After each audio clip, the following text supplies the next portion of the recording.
Good morning, good afternoon, good evening, and welcome to the Nest at Sankalp. It's November 5th, 2020, and we're streaming live with investors and entrepreneurs from the Sankalp Global Conference and elsewhere as well. I'm Jim Chu in San Francisco, California, and our goal here on the Nest is to connect entrepreneurs in frontier markets with angel investors worldwide. We stream live every Thursday, and all episodes are recorded and available on our website, findthenest.org. This week, we're hosting 3 impactful companies from Asia and Africa that are all Sankalp Global Awards finalists. We'll hear all about them in a minute, but before that, let's hear a bit more about Sankalp and their awards program. Let me introduce Agnes from Intellecap, the folks behind Sankalp. Agnes, welcome back to the Nest. We'd love to hear more about Sankalp and the awards program. Thank you so much, Jim. It's a pleasure to be here again. It's so great to see this audience again. My name is Agnes McKenna. I'm a senior associate with Intellecap, and I'm also joined by my colleague Ariel, who's actually the regional director of Sankalp Africa. Intellecap is a business consulting and financial advisories company that is sort of an ecosystem enabler for emerging countries, where we try to create an ecosystem where entrepreneurs can be able to meet investors, build their businesses, grow and scale by providing them knowledge, capital, and networks. And so for our networks offering, we founded Sankalp so that we could be able to bring together all the various stakeholders, such as entrepreneurs, intermediaries, support companies such as us, investors, funds, PFIs, to sort of come together, have one dialogue about how we can be able to grow the ecosystem, connect, build partnerships, and even discover investment opportunities.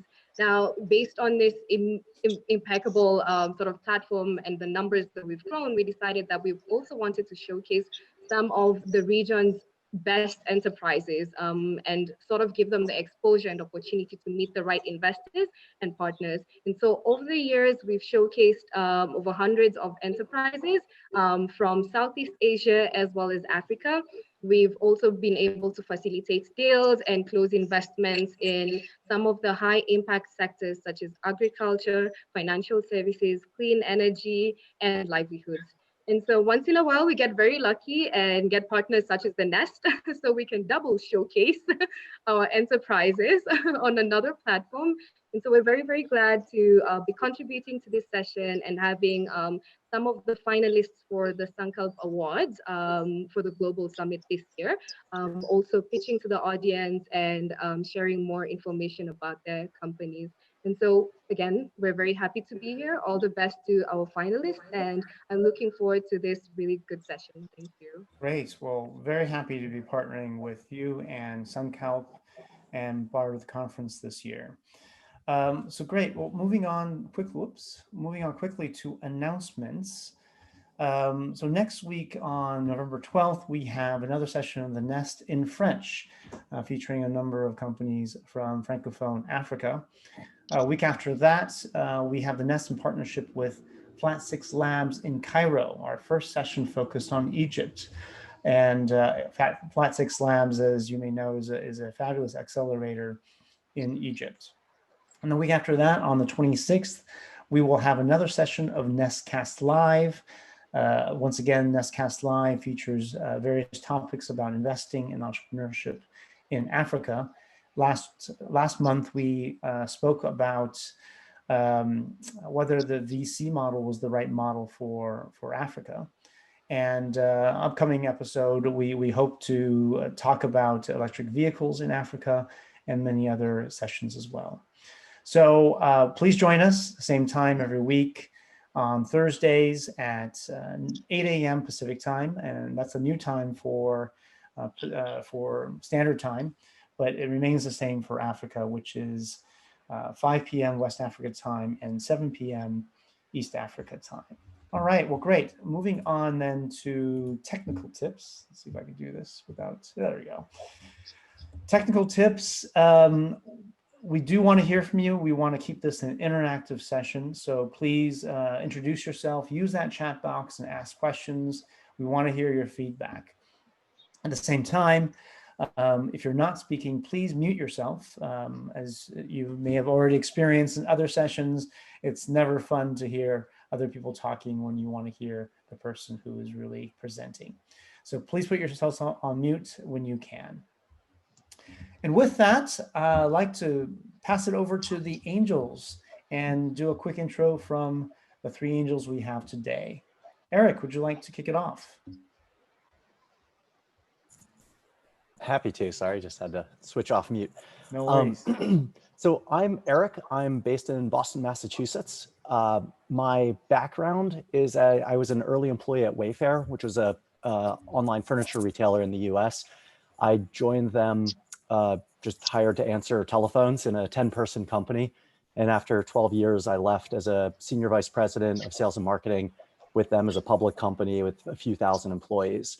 So I've been through that kind of rapid scaling of a business. And I also like to point out that Wayfair for most of its history was bootstrapped.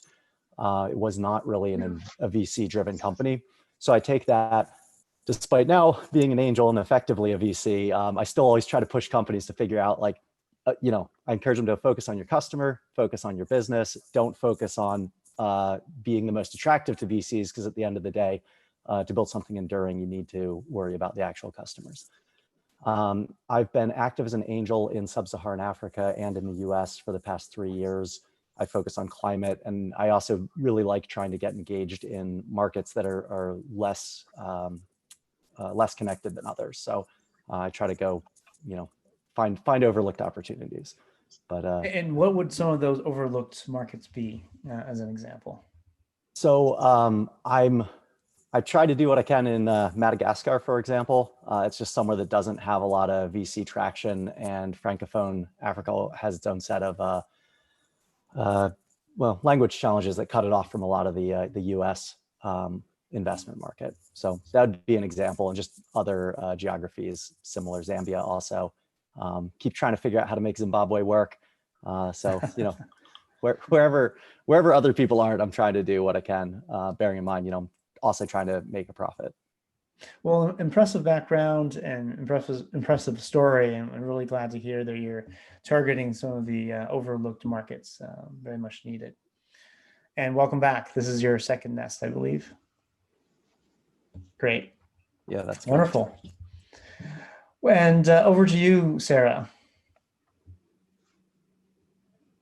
Good morning, good evening, good afternoon, everyone. My name is Sarah Dusek, and I'm the co-founder and managing partner of Enigma Ventures.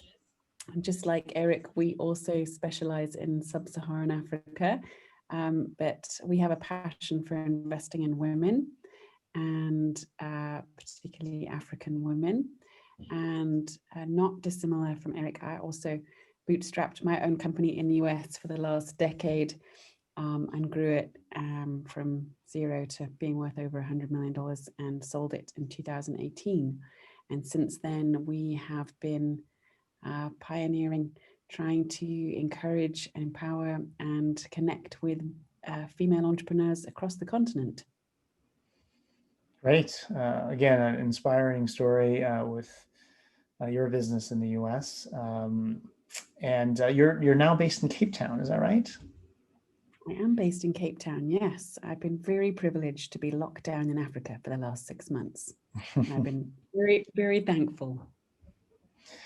Well, great to have you back as well. This is, I believe, your third session on the nest. Is that right? Yeah, I think it is. Yeah. Wonderful. Wonderful. All right. Well, over to you, Geetha. Hi, everyone. Good to be here. Thanks for having me back, Jim. So my name is Geetha Tharmaratnam. Home is sub-Saharan Africa. So I was born in Malawi, grew up in Zambia and Botswana. And now for my sins, I'm weathering the lockdown in the UK and have not been able to get back home, which has been a bit of a challenge. Nonetheless, my background, I spent the first third of my career in insurance and reinsurance. And thereafter, the next almost 14 years in a combination of SME investing in Africa, Latin America, and Asia. And in a specific, with a specific focus, especially on healthcare and increasing access to affordable services. So the impact piece of this for me is particularly of interest today, having worked at all ends of the spectrum from, large cap private equity transactions in these markets to now earlier stage transactions. And we're about to experience the first, for the first time in 25 years, we are about to experience our first recession in Africa post-COVID. Growth rates are going to be averaging out at minus 3.3%. And whilst the whole world has been hit in many different ways, when I think about investing, especially in early stage businesses, I think we have even more of an obligation to ensure that there's inherent sustainability within these businesses from a functional commercial perspective, but also a very clear outcome that is being sought beyond a bottom line outcome. And so really looking forward to the conversations today with the entrepreneurs. And those are two things which I will be looking forward to particularly delving into. Great, thanks. Welcome back. Well, great. Well, over to the entrepreneurs then, and we're going to hear quite a bit about them. So we're going to skip the intro, but I did want to remind everybody about some of the rules for presentations. This is a very short 5-minute presentation, and then we'll give everyone or give the entrepreneur a chance to take and answer questions from the panel and potentially the audience for about 15 to 20 minutes, and then hopefully discuss next steps with them. We will cut each entrepreneur off at 5 minutes, so please be concise so that we leave room for time for questions and good answers.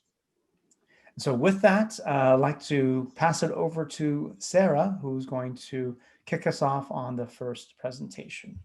Stop sharing my screen. Thank you very much. So I would share my screen now, if you don't mind. So hi, my name is Sarah Dewanto, and I'm the founder of duithape, and we're an e-payment for the unbanked. And this is a huge problem in Indonesia because in Indonesia, sorry, it's not working. Yeah, it's in Indonesia. Over 50% of adults actually don't have bank accounts. So this makes payments extremely difficult, and especially if you're trying to do mass payments. And that was exactly the problem that I faced when I managed a $600 million grant from the US government to reduce poverty in Indonesia. And even though our bank was the bank with the largest network in the country, the only way to get the money across was actually to carry it in sacks and give it one by one. And I thought that was just insane. So I resigned from my position and I founded duithape to create a solution for this. And so duithape is an e-payment system that is designed to meet the needs of the unbanked poor. All you need is your face, put in a PIN and shop, and that's it. So we have a short video about this. Face, PIN, shop, no card, no smartphone, no bank required. So this gentleman here, he's going to redeem his food voucher to a food stall. And so the merchant uses her duithape app to scan the user's face. And then our system then retrieves the user's identity. And she says, oh, yep, this is correct. This is indeed the gentleman. And now all he has to do is just put in his PIN onto the merchant's phone, very much like we would use for a credit card. Select the e-voucher to be redeemed, and that's it. Transaction complete. It's so easy to use. We have users between the ages of 5 and 80 years old, and even the disabled. And so our first business vertical is B2B2C aid distribution. So our clients are large institutions, and they give us a list of thousands, 10,000 people of recipients that they want to donate to. We then create an account. We distribute the e-voucher. The recipients simply have to go to their neighborhood store, show their face, put in their PIN, and shop. The agents, the stores who are our agents, immediately get payment, and that's how we monetize, as we get a merchant discount rate, as well as a distribution fee from the clients. And our clients are government, large nonprofit organizations, and even multinational companies, including the likes of MasterCard, who is one of the largest payment company in the world. However, in order to reach the unbanked, they need us to do it. And with this, we grew exponentially. We grew 50 times during the pandemic. So between first quarter and third quarter, our gross transaction value increased by 50 times, not 50%. And not only that, but we created social impact, not just for the beneficiaries, but also by doubling and tripling the sales of these small micro stores during COVID. And also the clients, they've received high accountability live data reporting. And this is a huge market. It's about 130 million unbanked Indonesians, worth about $70 billion. And while our competitors, they all require the users to have some kind of phone, or we only require face. And this aid distribution, it's just our first vertical. That is our low cost acquisition strategy. That's where we're starting, but we're going into commercial payments.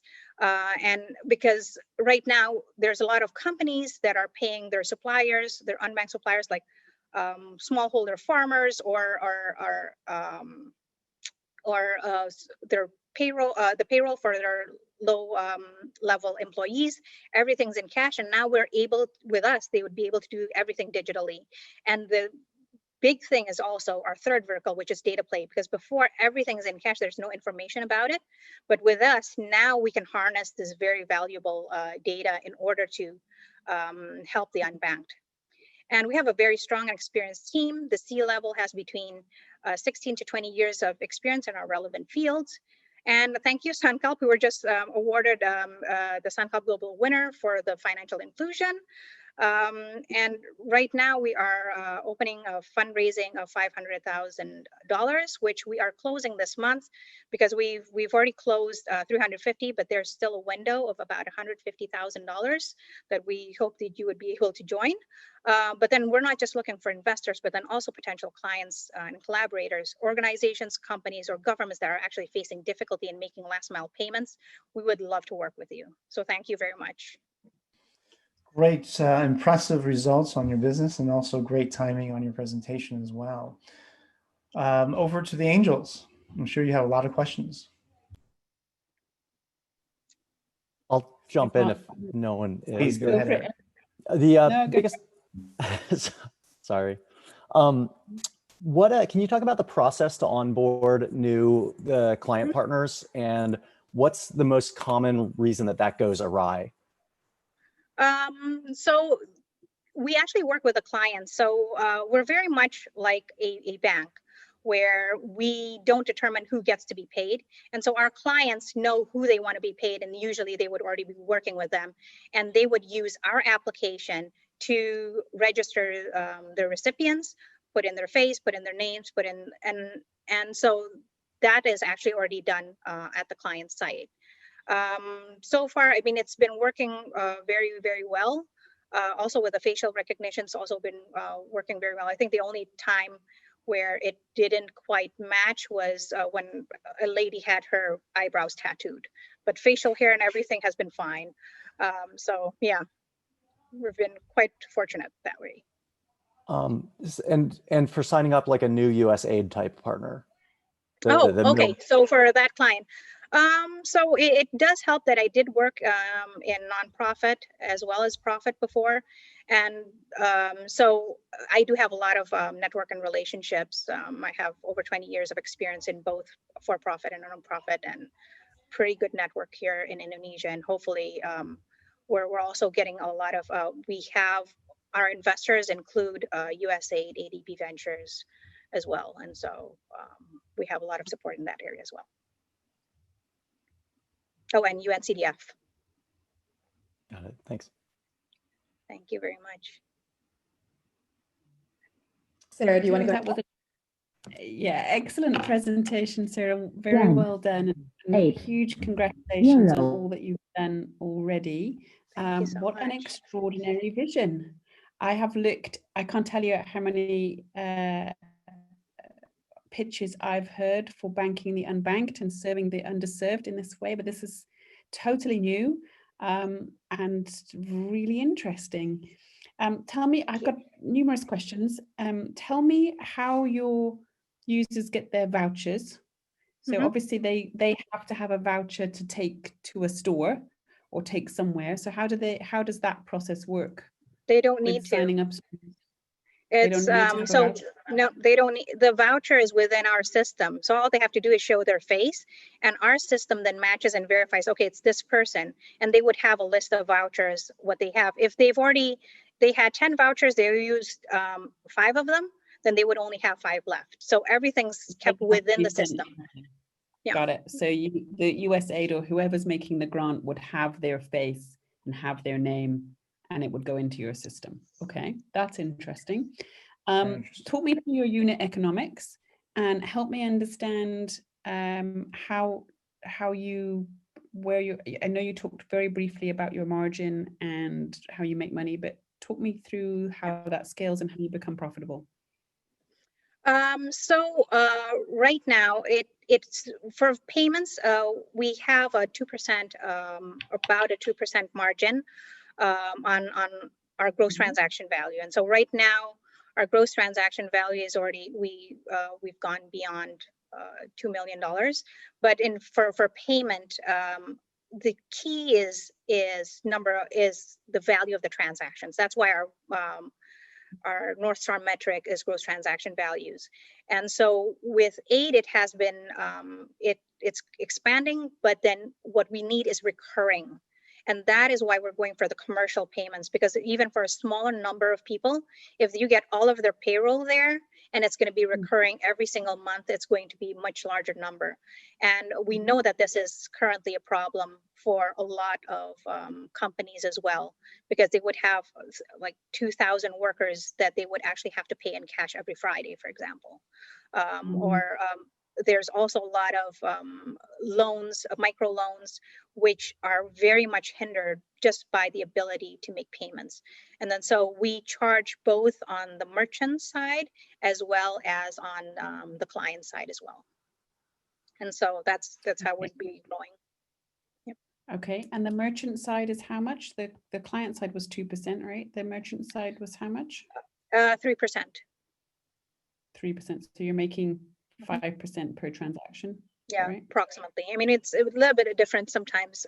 Like for right now, we're giving like a promo, but yeah, approximately that much. Definitely somewhere in that space. And Okay. there's a related And question talk me from through- Raj. I'm sorry to cut you off. So a related question from Raj about where the money sits and how you work with banks and fintechs in particular. So the money obviously sits in a bank. We don't have the money with us. And so the way it's done is that the clients would then have to make the payments beforehand before we distribute it out. So it would be held in a bank account. And every time one of the recipients like uses a voucher, then the money would then be taken from the bank account into the merchant's duithape account, and they would be able, and we're already connected with the banks, so they can cash it, they can do whatever with it, because then basically it's the merchant's money. Gotcha. Sorry, Sarah, I cut you off.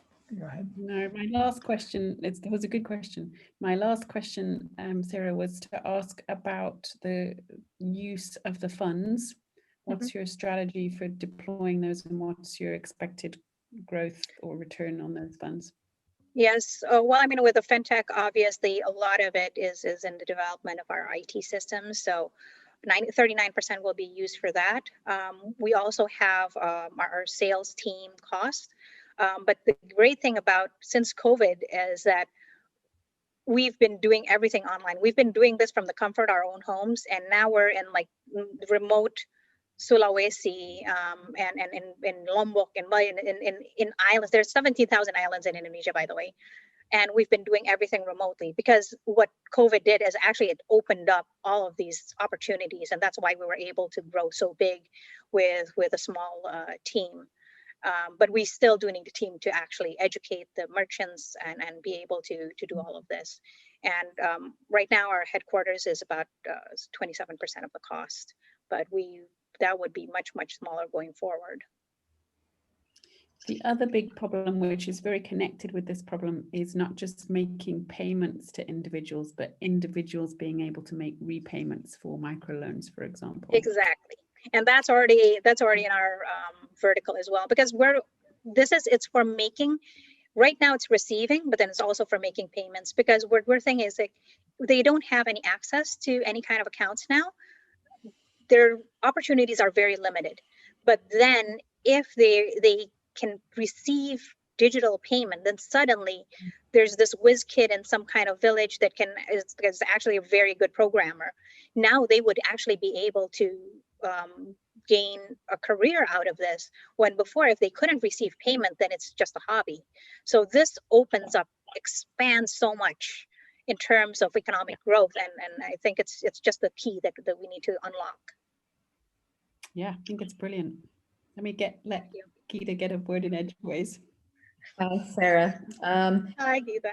Hi, Sarah. This first of all, you made me hungry when I saw the picture, the video at the Indonesian shop. By the way, I miss the food from Indonesia. I have a few questions. The first of which is, what does going to scale look like for you? What is it going to take to scale much further, especially given the the geographic disparity of the country? Number one, and number two. I'll just give you a few questions and then feel free to answer them in whatever order you feel makes sense. The second thing I wanted to understand was, you're looking to break even most likely in 2022. Was that a projection before COVID hit, or has it changed after COVID has hit? I'm quite curious to understand what the effect has been, because my assumption is that as a result of COVID and the physical distancing we've all been doing, how has that impacted your business beyond the sort of immediate uptick you've talked about? And how has that changed, more importantly, the way in which you're looking to invest and grow the business, especially in the next 12 to about 18 months? Yeah, I think definitely actually with COVID, it opened opportunities, because before there's no way that we would have a small merchant in the middle of nowhere agree to a Zoom call for training. It's like it just didn't happen. And then now, and suddenly it's like just part of life. And so where before we were somewhat limited by geography, it doesn't even matter. As long as they got electricity, as long as they have internet connection, they're good to go. So it has actually really expanded. But I think we have a pretty aggressive outlook so far that we're going to keep it at that point. But for our 2020, we actually targeted for 2 million GTV, and we've already exceeded that in September. So we hope to do that again, but I think we're still ambitious enough. Our numbers are ambitious enough that I think we're going to stick with them right now.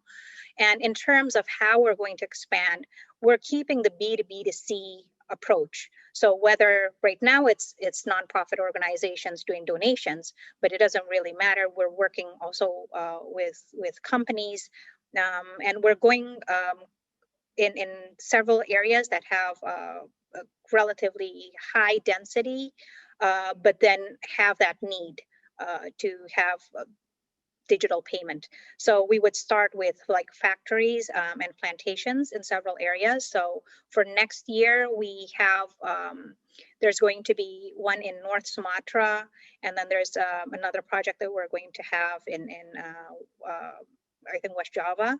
And then since we already started in Central Sulawesi, we're going to be expanding there as well. Okay, fantastic. I have two more quick questions. The first of which is on, the flip side of the facial recognition is people having identity. And I'm curious as to how you are building up that database, or do you feel that, you're working with a group of clients who have who already have identity markers and a electronic identity, or are you creating that identity by virtue of what you are doing? And if so, what is the data privacy and what do you expect around the data regulations associated with that? Another question that I had was, when we talk about this business being one which is addressing the unbanked, you're providing a banking service to what I presume, I would love to learn more about who these clients are, but to what I presume are a client base who wouldn't normally have access to such services. What else comes in addition to this? I mean, what does this pathway look like? Do you intend to sort of stay as a almost Network International type payments system, or are you looking at over time building up a broader suite of services which are complementary? Okay. First of all, with regards to the data, we're creating it. We actually, duithape literally means mobile money, because that's where we started. But then we figured out, oh, not everybody has phones. It's like, not even simple phones, not even simple phones. And then we said, okay, then we made it lower. Okay, we adjusted, then people have IDs. Turns out in Indonesia, not even everybody have IDs. So we lowered that down again. And I was like, okay, at least people have faces. So that's how we went to the facial recognition, because that is what is at least the people actually have that we'd be able to identify them with. So we are actually creating our database. And here in Indonesia, I mean, the data laws are very clear. It's the data belongs to the one who actually owns, in this case, the face and the name. And so if, for example, if we're going to be using for credit scoring or something like that, then it would have to be with the consent of the person or the data owner. If they don't want to have their credit, then of course they're not. So that was, I think that was our first two questions. And then what was your second or third question? How do we? Sir, go ahead, sir. Excuse me? Go ahead, please. No, what was your third question? So my third question was around better understanding who the clients are and whether you're over time going to be, bringing on additional services to bring them on that journey of going from being unbanked to now having a suite of services, making them more banked than they were before. And is this sort of a competitive landscape that you are entering, or is it about coordinating and potentially partnering with others within the financing ecosystem? For us, we look at this as a whole big collaboration, because right now what we think is that people need banking services. They don't necessarily need banks. And we also know that banks are having difficulty accessing this market. So we're looking into becoming more of a bridge between the two. We're not competing with banks. We're actually looking at banks as potential clients, especially smaller regional banks that don't have the technological capabilities, that we would be actually helping them to expand their clientele. While on the other hand, the people don't actually have to go to the bank. They just need the services. So all they have to do is just go to their neighborhood store and get the same services, but in a different way of like a normal bank person would. But it's the same thing. Yeah. Great. Thank you, Sarah. Really appreciate that. There's a question from the audience from Aisha Remy Adedeji. I'll read her question. Her business is largely dependent on third parties. What is your risk management in terms of managing this dependency? Any barrier to entry for potential competition? Well, I mean, there's always for competition, but right now, everybody's been talking about banking the unbanked. But it's been a tough shell to crack. And we're very fortunate that we actually, I think at least through aid that we've done this, but right now it's still very much a blue ocean, at least at the level that we're servicing, which is the very low bottom of the pyramid. Because right now there's still a lot of players, but they're still going like a few levels higher than our target market. So we with regards to, what was the other question about the third-party dependency? Dependency on third parties. It sounds like you have a number of large customers or funders, yes, essentially, right? How risky is that?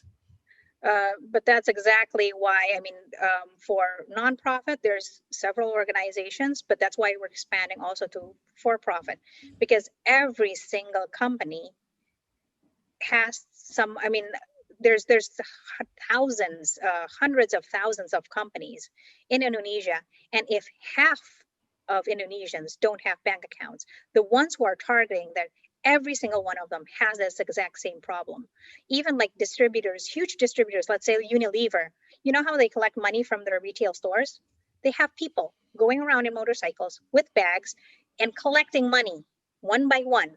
So the use of our system is huge, whether it's for receiving payment or making payment. But with the demographics that actually have of them don't have a bank account, this is relevant for half of the country. Great, thank you very much. Any other comments or questions from the angels? Okay, well then let's, I'm going to launch a quick poll here for the audience. Thank you very much. Well, we're not It's been done a yet. pleasure meeting you. Oh, not yet? Not Okay. yet, not yet, not yet. We're gonna launch a quick poll from the audience and see what their thoughts on potentially investing in this company. And I'd love to hear from the angels themselves on what their recommendation is, or if they even choose to pull out a checkbook today. So love to hear it. Sarah, Raj, you're welcome to jump in too, by the way. I see you there. Go ahead. My sister, go first. Thanks, Raj. Sarah, I have really enjoyed this presentation today for a number of reasons. You know your market, you know what the issues are, and you know, given the background, your own personal background, I think the fact is you're having to solve on both sides. You're having to bring the clients as well as you know, make sure that you're providing services, and that often is a danger when it comes to providing services for low-income consumers. You need to actually do twice as much work. You need to do the sort of the demand side as well as the supply side, and that has come through very, very clearly. So yeah, I'd love to continue this conversation offline. I'm very interested. Thank you so much. I'm also slightly biased for two reasons. We had invested previously, my firm, in a number of microfinance institutions in East Africa, and this issue of collecting cash was a major one, because we had people on motorcycles having to go collect cash from strange places, and you know, there was all sorts of issues associated with that, and being able to go digital made a huge impact in terms of reduction of a number of you know, negative outcomes, as you can imagine. The other reason, as well as one of the investments we made in Indonesia, was into UP. And I don't know if you've come across UP, which is a gummy bear company. It was one of the most unusual investments the firm had made, and they were the best gummy bears in the world. So I love Indonesia, and we'd love to have this conversation, this conversation offline. But congratulations. And thank you. If there's one piece of advice that I would just give here is, this looks amazing. It really does look amazing. So I suspect part of your challenge is going to be in terms of just honing down where it is you want to get the capital and what you want to do with it, without getting distracted by many of us who will get super excited along the way as investors. I will take super excited investors anytime. Thank you so much. And I would love to have your contact probably after this. Thank you so much. Yes, and we'll make sure the Nest team shares that and puts everybody together along with the Sankalp team. Great. Thank you so much. Really appreciate it. It's been a pleasure. I'm really excited to work with all of you. Eric, Sarah?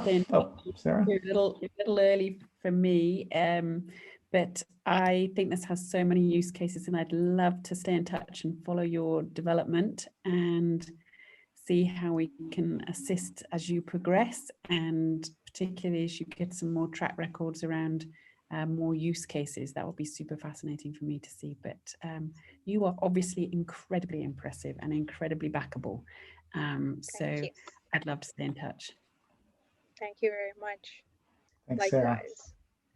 Sarah. And by and large, I would just be repeating what Geetha said. So I'll you know, just echo it. The one piece that I would definitely dig into to understand is around your tech stack and your sales processes, where there's certain quantum steps in scaling a startup that can become challenging, or where you're like putting out money before it comes in. And those are often stress points. I don't have any reason to suspect there's an issue, but it's just, you know, an area I would be zooming in on. I look forward to talking more. Yes, thank you so much. Yeah, I mean. Thank you very much, Eric. Yeah, thank you very much. And Sarah, so I'm not an angel on this panel, but I'd be very interested in following up with you on a potential equity investment. I don't have any investments in Indonesia, but I think there's tremendous applicability in so many of my other markets. And I think we'd love to be a customer. There are many situations where we would love to be able to disperse what I would call secondary payer models. You know, I run a water business. Oftentimes, folks in other countries want to be able to purchase water credits for others. And finding a payment solution for that is something we've been very challenged with. So love to potentially work with you on that specific case, but also potentially as an equity investor. And third, I think I have a couple of folks to introduce to you that might be able to help crack some different markets, especially around the government side. and getting some That's government payers wonderful. involved as well. So I'll definitely be involved. If I don't answer your first email, it doesn't mean I'm ignoring you. Just send me another email. Hey, Jim. So, Thank you so much. yes, Raj. Yeah, so Sarah, very impressive presentation. I love what you're doing. I'd love to learn some more. So I'll maybe Geetha, Jim, whoever's on here. I know Haresh is on here. I told him to come on because he's got a investment in a digital bank in Indonesia. So maybe we could all sort of get together. I really like what you're doing. I'd like to understand a little bit more about your sort of plans and what you're going to do and the team and all the rest of it. I know it's difficult to do all of this in the time available, but I'd love to learn some more. And by the way, I'm from Malaysia. And I'm Malaysian as well. So almost there. Neighbors. Neighbors. Hey Raj, And Haresh, I see I'm you online, on- Raj. Haresh, Perfect. you're there. I'm there. And sorry, I came in very late, but very interesting what you're doing. Thank you. I love to get to know more about you. And I was born in Indonesia, so apa kabar? Kabar baik. Oke, ini ceritanya cerita bagus nih. Terima kasih, Pak. Oke, nanti kita offline kita ngomong ya. Ya, siap, Well, Pak. I think it sounds like we need to have a Bahasa nest. Very interesting what But you're doing. indeed, very interesting, and I'm very, very interested in talking about forming a potential syndicate and putting something in. Your 150 number looks very doable, and your evaluation as well. So let's have that conversation. Wonderful. Great. Thank you. And Thank let's you also so much. see what the audience thinks. I think you also had a very good response from the audience, with over 90% of the audience saying that they would potentially invest in your company. So congratulations, you got some good fans. Thank you. And hopefully some of those folks who have indicated interest, please let us know, the Nest team know, and we may be able to include you into the syndicate as well. So on that, congratulations, Sarah, and we wish you the best of luck, and we'll certainly be in touch. Great. Thank you so much. Really enjoyed this session, and it's a pleasure and an honor to meet all of you. Thank you. Thank you. All right, over to Sarah. I'm sorry, not Sarah, Carolyn. Too many Sarahs today. Over to you, Carolyn. Thank you very much. Let me just go ahead and share my screen.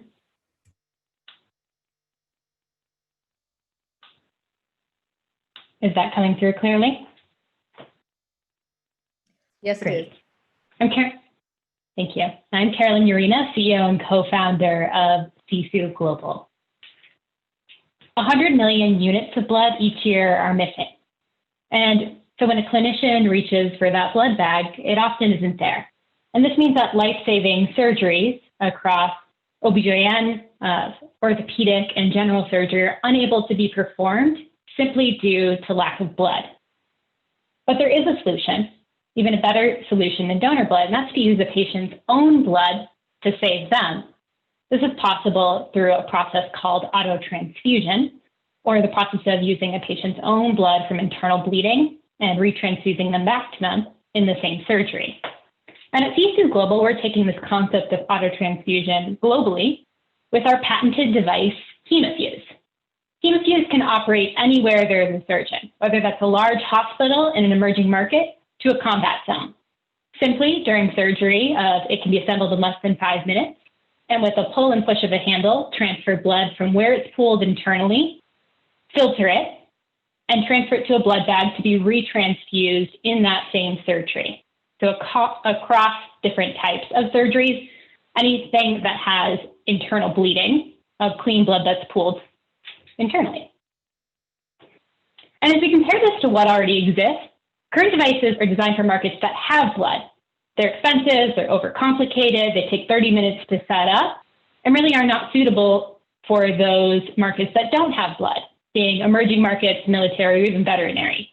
And Medtronic has called HemoFuse a technology that leapfrogs their own. And for our go-to-market strategy across those markets, our laser focus at the moment is in emerging markets. That's where we've chosen to enter first based on need, regulatory barriers, and our exit potential. But we already have some footholds and interest expressed from inbound interest from the military, and the veterinary as a smaller market is not a focus at this time.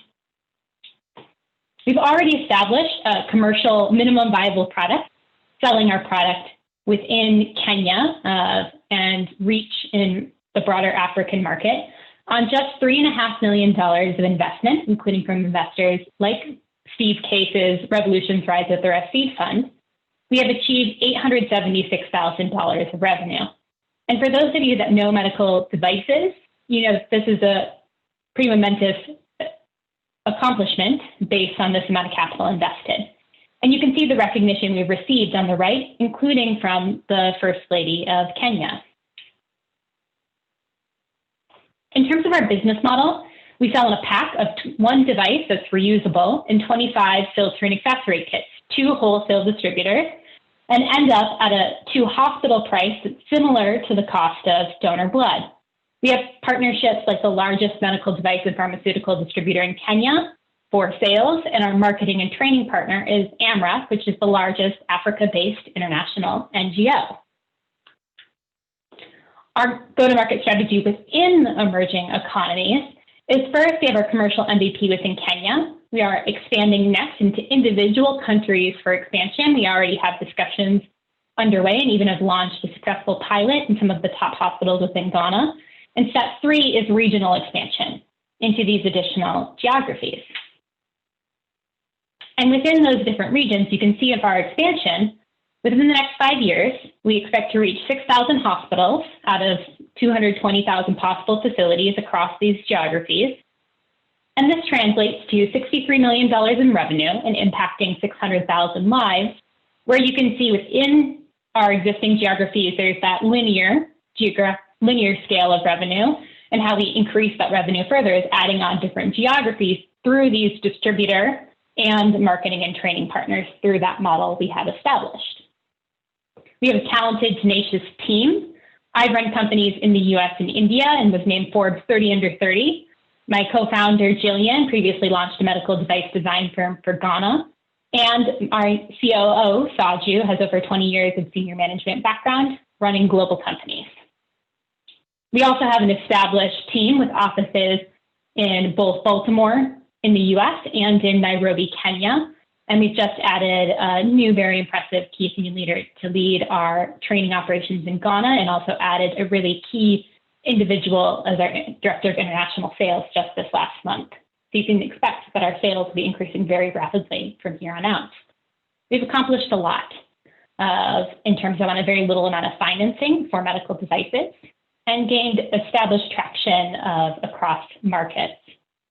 So you can see with Sisu Global and with our recognition, we are not only a great opportunity for investment, but an opportunity to enable clinicians to save millions of lives, where we can build an established company for exit through the COVID environment. And I'm going through these quickly because I know we have time for questions, and raising next a Series A round of financing. We're just launching this in 2021, so are open to interested parties for early conversations, particularly for that geographic scale as we enter into this next round of financing. So I'm open to questions and looking forward to your input.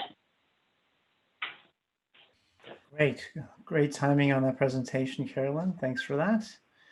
Over to the angels and the audience for questions and comments.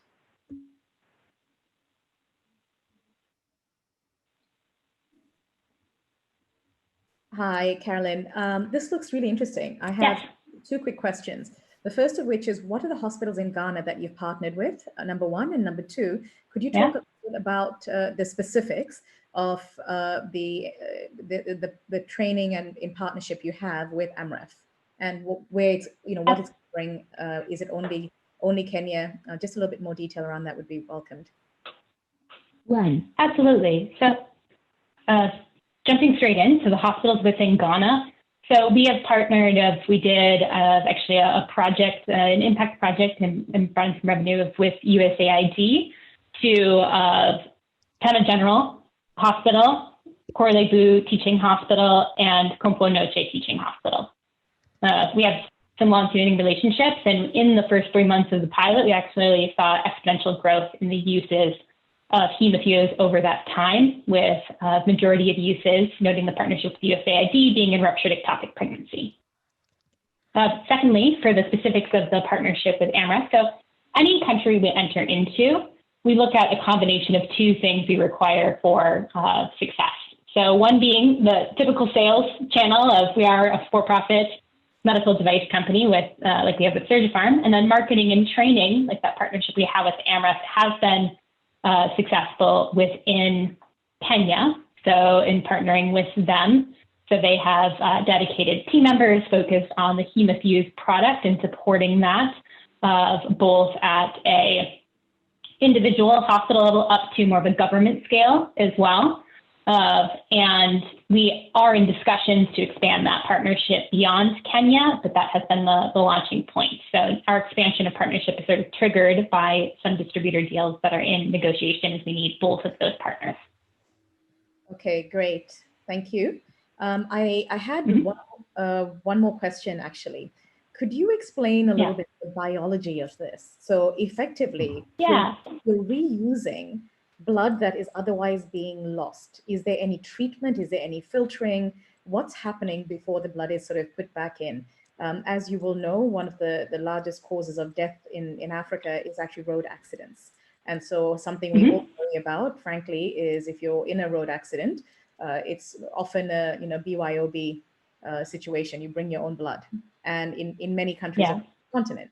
And you have some great companies which have spun up in the last, especially 3 or 4 years, which are focused on how do you connect patients to blood supplies really quickly. And I'm sure you're familiar with Life in Nigeria. So this is something totally different.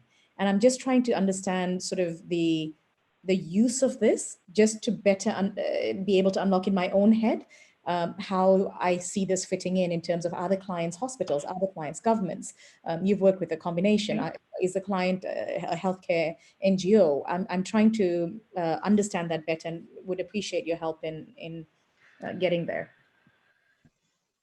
Yeah, I think the easiest way of, there's many different facets to your question, but the core of it, what I'll answer is this concept of, I'm going to share just a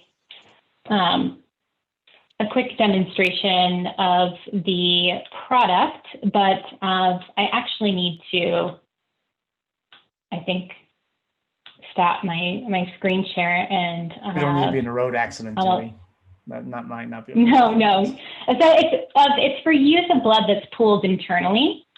So in regards to the device itself, it's a product where basically if you have a pool of blood internally, so whether that be any sort of clean blood that's pooled in a body cavity, whether it's a road traffic accident, planned surgery, of any sort of trauma, you can basically suction that blood out through, we have a filter inside that filters out clots and particulates to transfer that directly to a blood bag to be retransfused. So the main goal of our product is, one, filtering out, clots, particulates, and getting that blood into a blood bag so it can be retransfused back into the blood bank, to the veins where it belongs.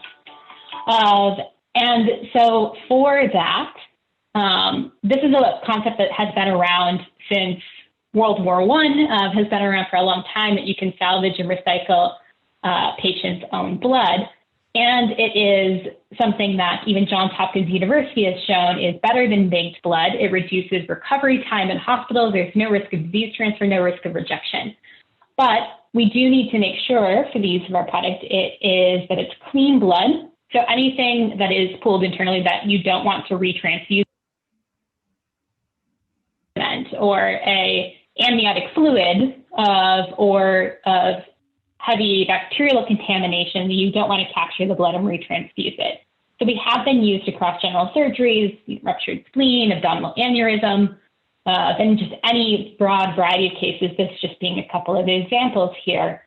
that have that clean blood pooled internally. And you're correct, normally it's just discarded. And you can imagine with the shortage of blood that we have, to see that blood being discarded is really quite a waste due to its life-saving requirements within the healthcare infrastructure. Does that answer your question? It does on the biology side. I have one quick question, Jim, if you don't mind. Mm-hmm. Please.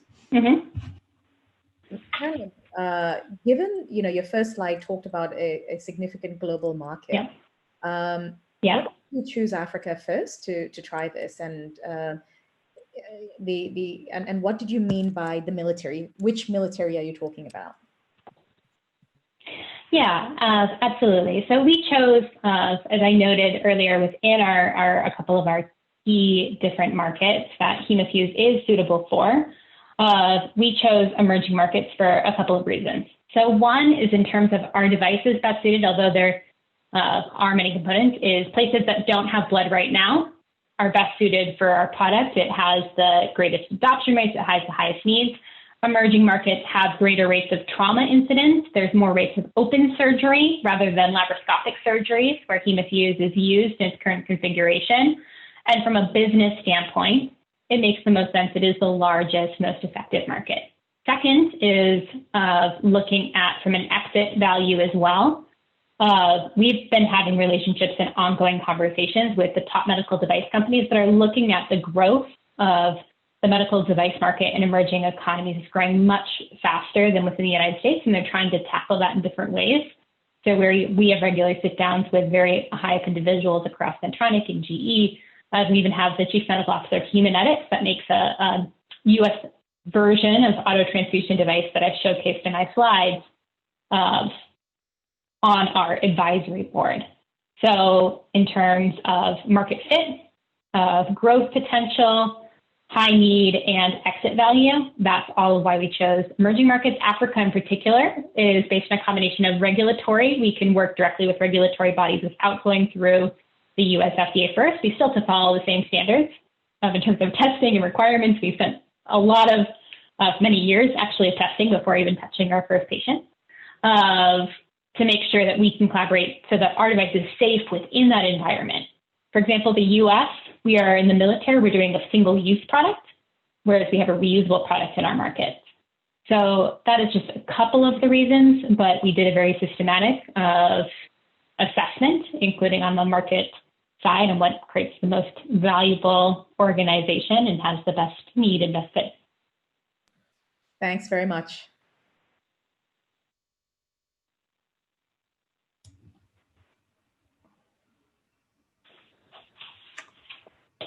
Thank you. Sarah, Eric, any questions, comments?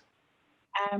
Super impressive. Again, another fabulous presentation. Thank you so much. It's always wonderful hearing amazing women tell great stories and make great presentations.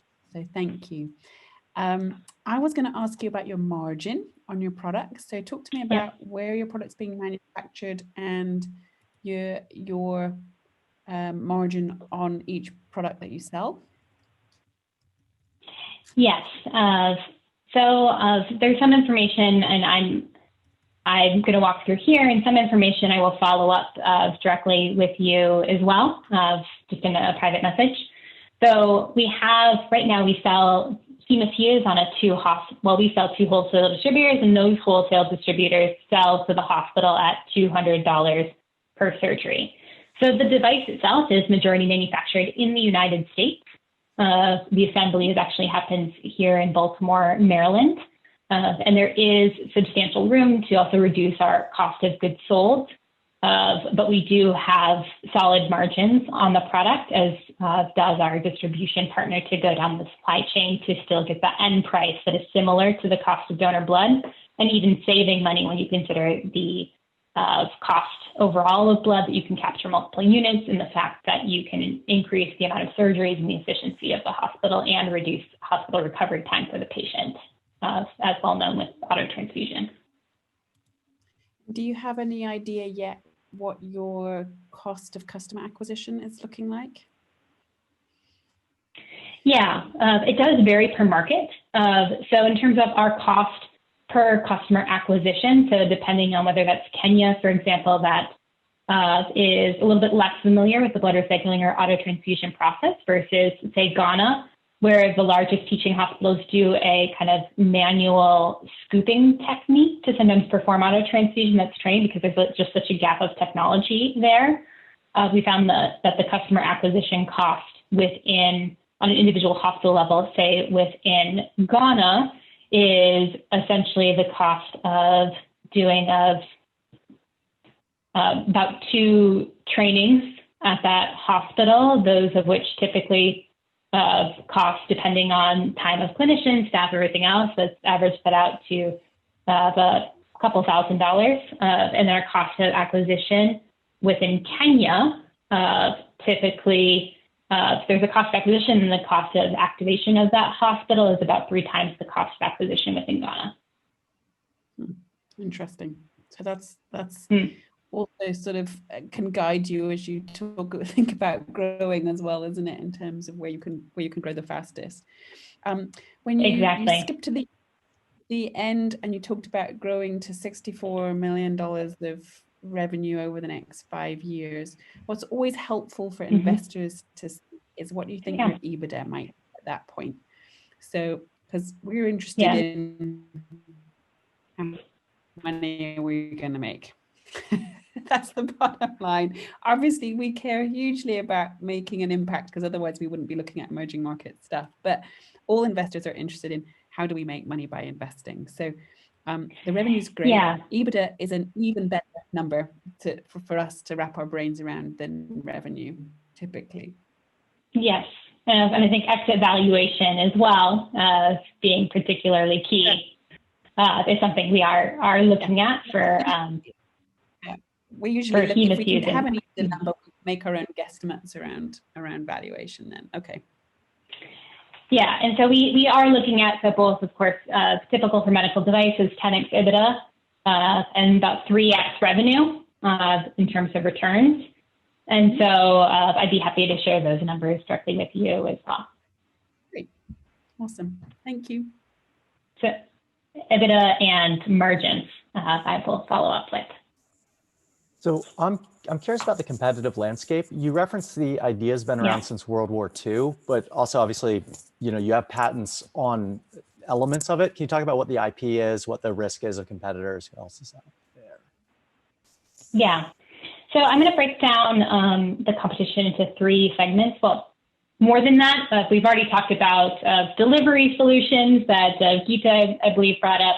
We've brought up other like donor blood and their requirements there, but I'm going to just narrow this in and talk about patents to auto transfusion. Can be broken into sort of like the US versions of auto transfusion devices, which are unsuitable due to their cost. They take 30 minutes to set up, and some early devices have relied on something called wall suction, which isn't available in our target markets either.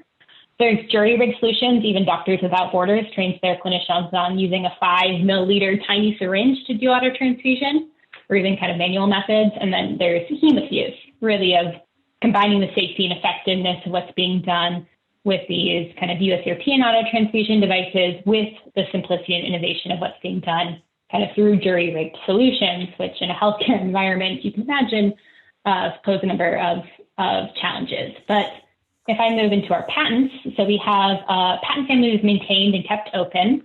So we continue to do filings. We have 2 issued US patents as well as international patents, both issued and pending as well. And we have, the patents are around 2 things. One, the unique design of our filter that filters out clots and particulates while still maintaining like the flow of blood, thereby the integrity of those red blood cells. And the second being on the configuration and design of our product and where these parts are placed that maintain, again, everything focused on maintaining the quality of that blood as it flows through our system. So we have quite a strong patent portfolio, and I know it's still open. So we have the ability to, if someone tries to design around us, to still take that continuation from those prior patents based on that prior art as well. Got it. Thanks. And if there are questions in the chat, I'm trying to, if someone can just speak some of those out loud for me, I would appreciate Absolutely. that. And that's my job. So I'm not doing my job is what you're saying. Okay. Well, so there are a couple of good questions from there. So how do you maintain, from Ankur Agarwal, how do you maintain sterilization in between uses on different patients? So that's a great question in terms of sterilization. So even in this image itself, you can see these different pieces. So the pump, or essentially there's 4 different pieces that are reusable. They're just like you would any other medical device. They're cleaned through just the serum cleaning process and through the autoclave. It needs to be autoclaved in between uses. The filter and the accessories, so the tubing and the connection to the blood bag, those are single use and disposed of after each use. So we intentionally have that reusable component, noting that the reusable nature of many, like that's the system that currently exists. And we've minimized the disposable components to just those that cannot be safely cleaned and reused.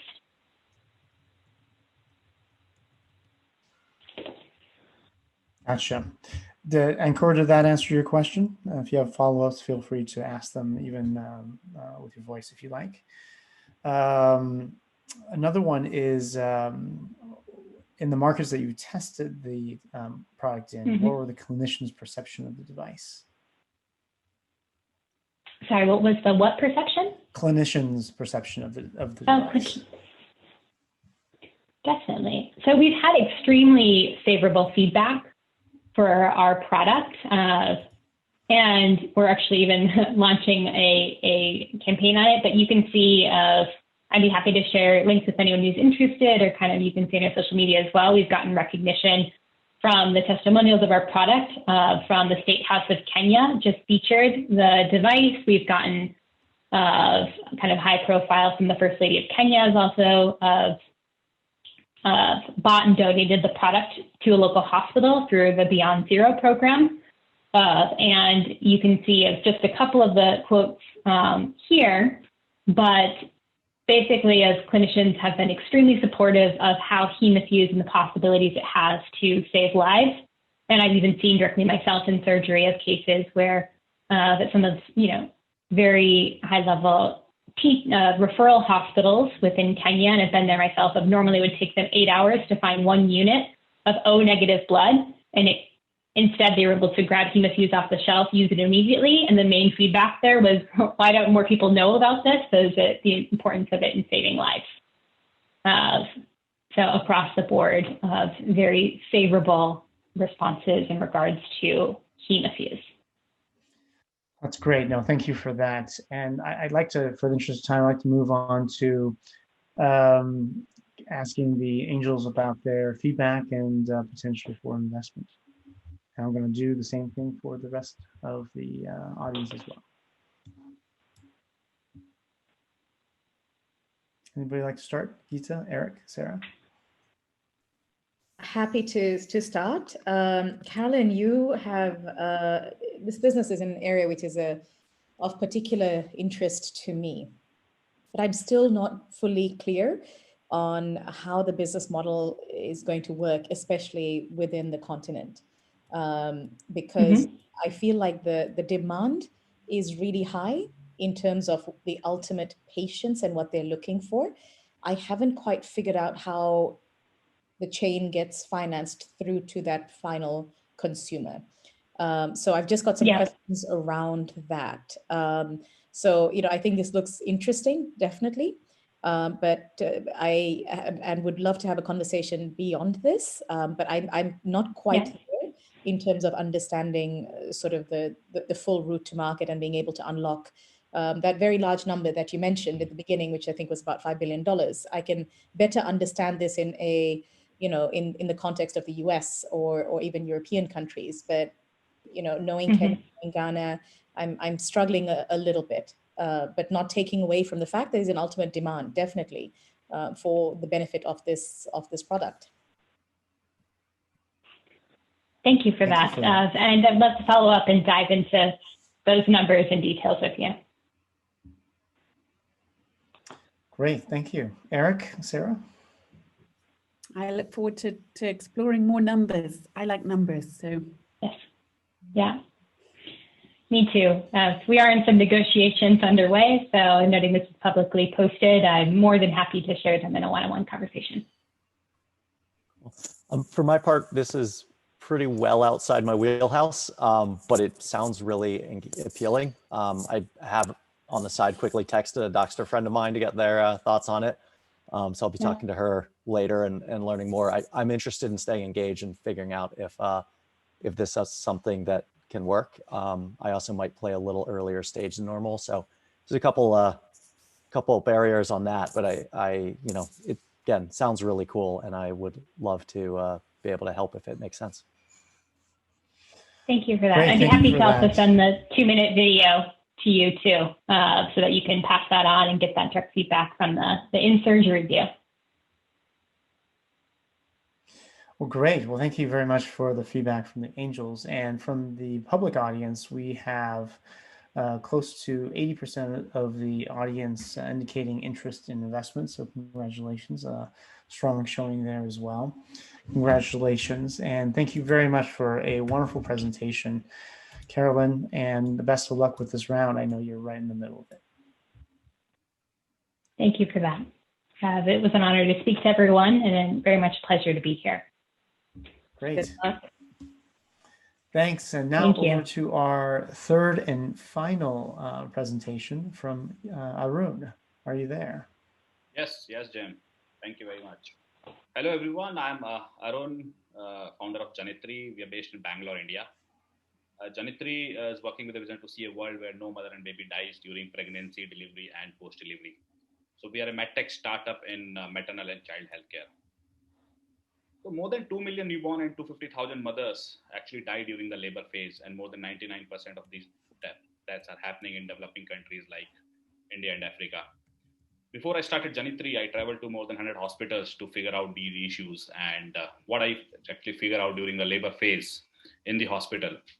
Fetal heart rate and contraction, these are important parameters to monitor the status of both mother and fetus, but unfortunately monitor inaccurately or ignored more than 85% of the time because of unavailability of the staff or unavailability of the accurate and affordable medical devices. The existing devices in the market since last 3-4 decades, which is called cardiotocography, works on the Doppler and Toco principle, are not affordable, not very easy to use, and also gives an output in a graphical format, which again required an obstetrician or a skilled person to interpret those graphs. And pregnant woman cannot move and walk. She has to be on the one position with the belts and all you can see in the photo. WHO have also recommended a tool called Partograph, which is also a decision-making tool during the labor phase, which staff nurses, doctor, and midwife has to follow up during that phase. But this is also get filled after the delivery in more than 90% of the time because of several reasons, like it's very complex, not user-friendly. It's really a kind of a paper record tool instead of a decision-making tool. It does not trigger any call to action and all. So after considering all these feedback, all these challenges, and a lot of my visits in this field, we have decided to solve this problem by a kind of a two product. One is KR. KR is a wearable patch-based fetal heart rate and contraction monitoring device, very easy to use, very affordable.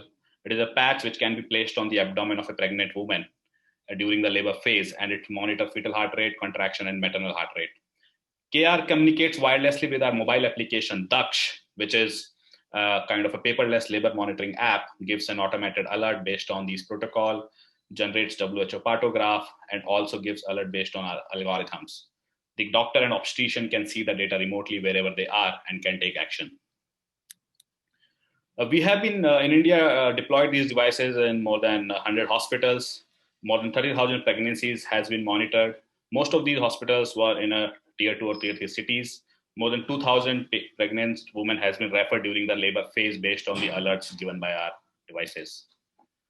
It looks like a fetal monitoring market size looks like a $3 billion, and we are targeting directly the hospital, our customer, because the hospitals are conducting the deliveries. Our clearly market segment are 1 to 5 bedded nursing home runs by the single obstetrician, 5 to 10 bedded hospitals run by multiple obstetrician. And straight away business model is very simple. We sell device as a one-time capital cost, and then we sell a consumable patch as a per patient, and also software as a per patient model. It's been a journey of 4 years now. We started in 2016 and product development started in 2016. It's a complex product. We have filed 10 patents till now. 2017-18, we did a accuracy feasibility study, algorithm hardware development.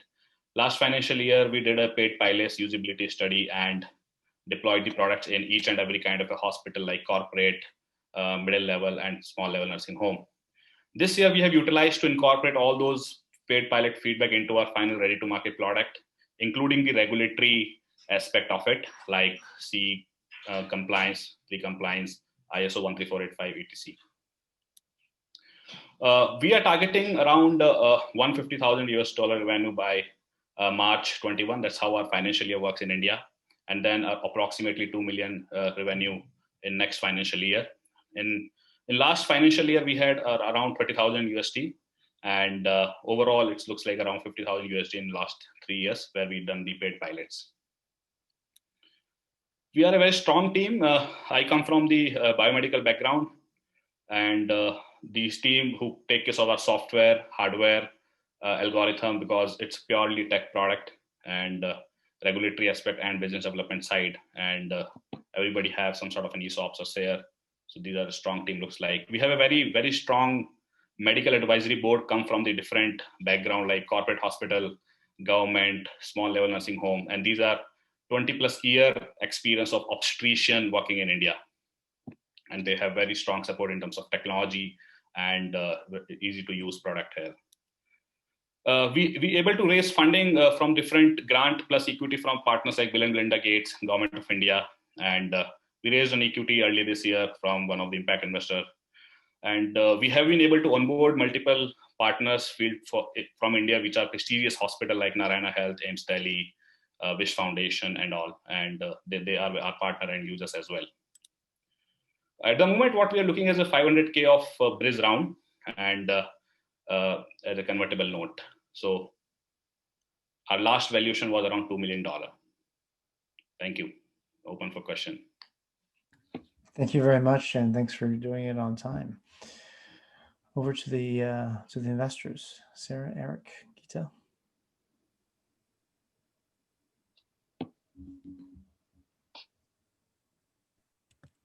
I'm Could happy you take to us back to that last page so we can see it? Geetha, I'll let you ask your questions. I just wanted to see the stats. Thank you so much. Sarah, I'm happy for you to go ahead. Please do. No, give me a minute on the stats. Okay, fair enough. Thank you so much. And I was actually wondering if we could, once Sarah's had a chance to go through this, I was wondering if we could go back to the slide where you have the solution itself, and if you could just talk us through that, because I'd like to better understand that before coming back with a couple of questions. Is this? Sarah? Yeah, is this the slide? It is indeed the slide, yes.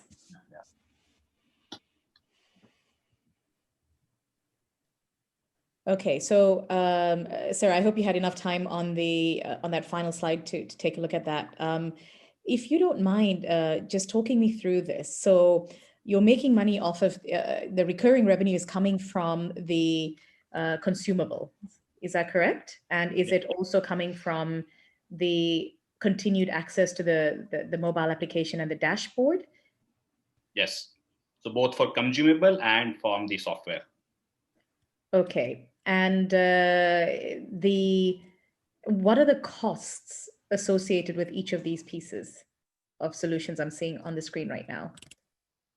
So if you look at the product, which is called KR, which is a kind of a device which is actually monitoring the parameters. At the moment, this is costing us around 20,000 Indian rupee, which is $300. And our MRP for the market is around $800. And if you look at this below bottom product, which comes with the 10-inch display and including thermal printer, which is nothing but for the bigger startup, like a corporate kind of a hospital, comes to around $2,000.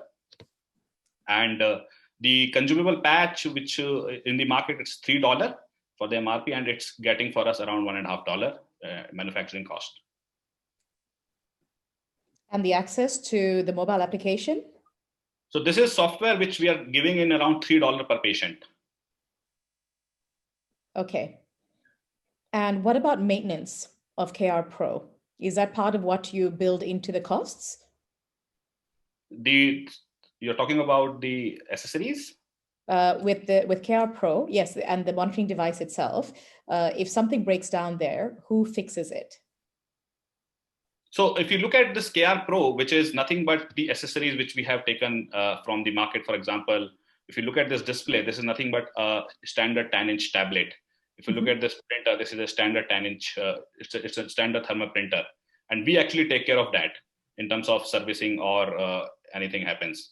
But we have collaborated with the partners like, for example, this is a 10-inch tablet we have taken from Lenovo. So we have collaborated with that. And the printer, we have collaborated with the printer company, which will take care of our services. But this is our product. And why we have considered that? Because the hospitals which are conducting, let's suppose 2 to 3 deliveries a day, they can actually have 3 KR, which can all communicate simultaneously to one tablet. So they can literally reduce cost of monitoring here.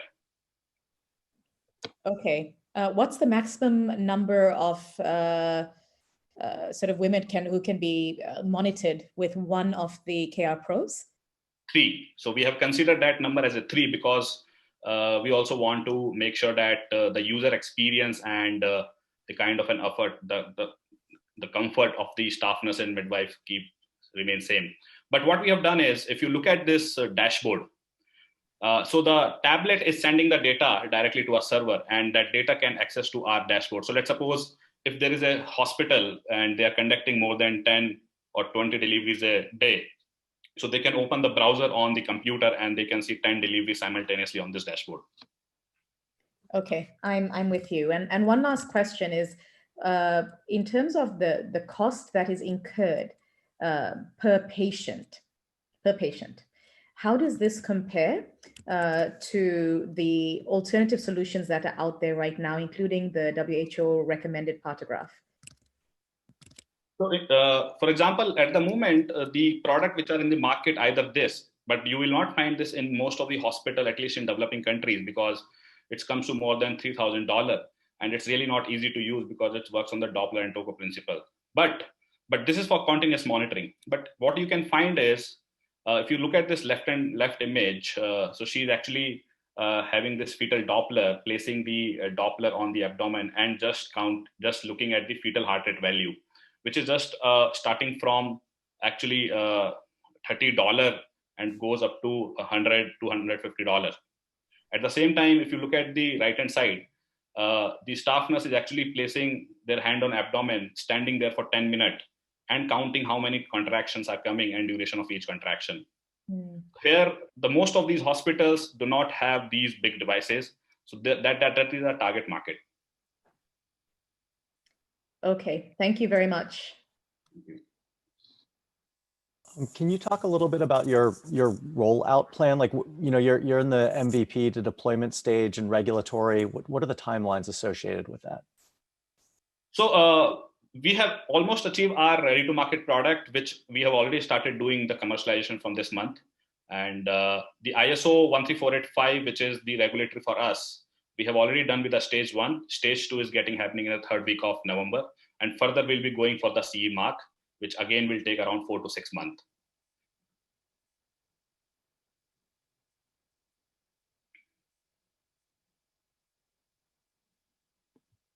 Yeah.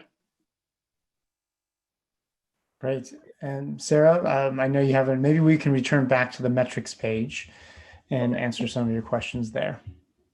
Yeah, well, I was going to say, it looks like America needs this product just as badly as India does, because having been a pregnant woman and had babies and been monitored myself, it's not very comfortable having one of those strapped around you. So congratulations on innovating a product that actually isn't great.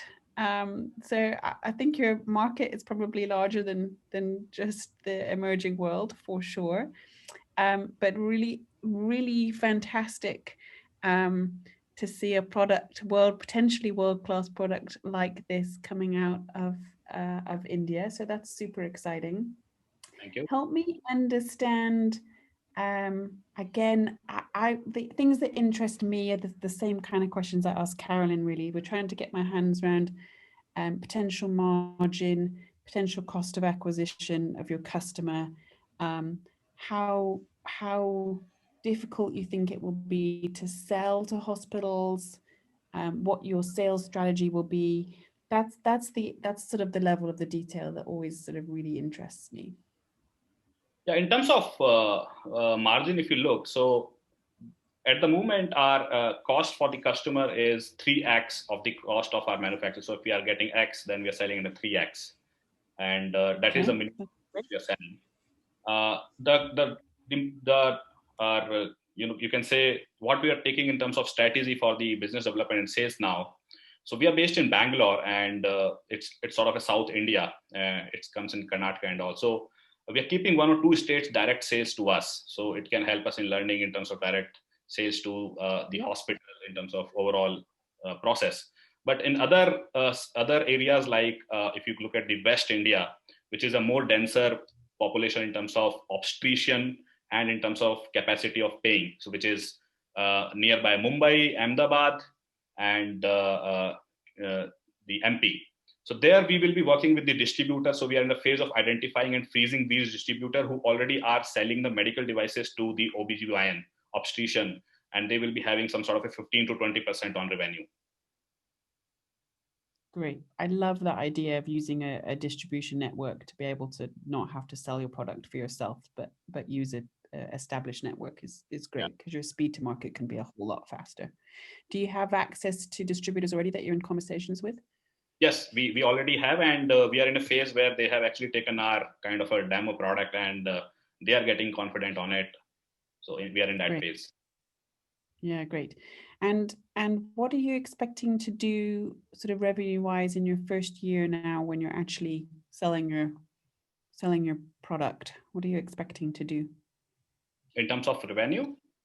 So this is our revenue expectation looks like for this quarter, the October, November, December, and the next quarter. And if the third column shows the revenue for the next financial year.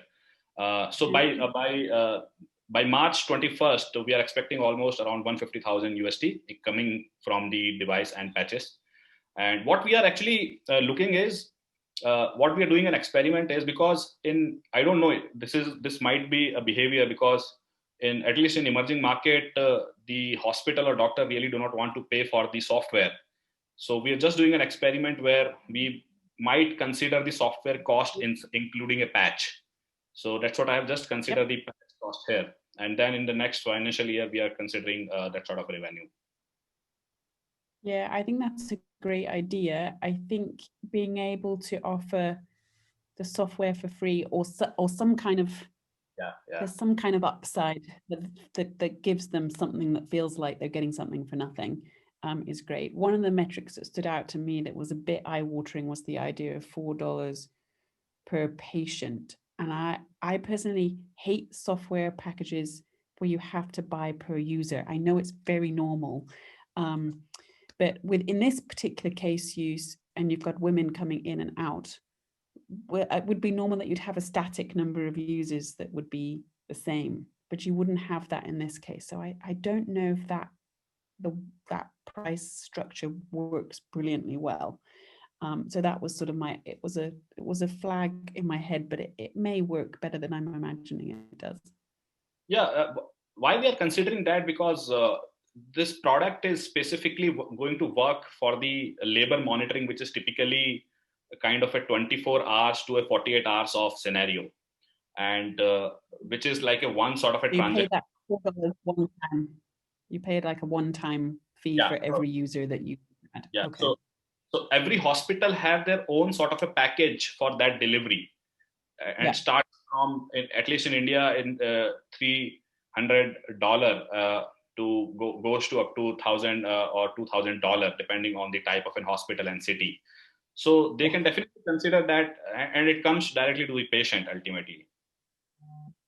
That makes more sense. I think I was thinking of an ongoing monthly fee, but it makes a one-time fee per patient makes much more sense. And software is actually helping us in terms of getting into the hospital, because if you look at our application, Daksh, which actually making the whole labor phase paperless and digital.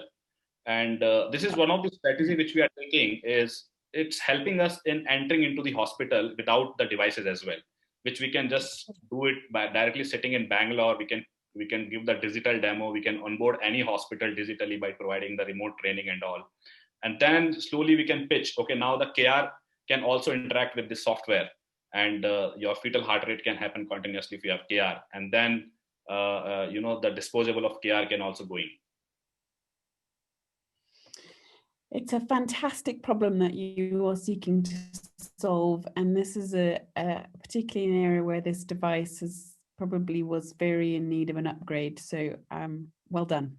Very well done on all you've done to date. And I hope you're very successful. Thank you. Great. Any other comments or questions from the angels or the audience? If not, then I'd love to launch the poll. Okay, go ahead and launch the poll for the public here. Love to hear from the audience on whether they would invest and how much. And with that, I pass it on to feedback from the angels on potential next steps or even investments.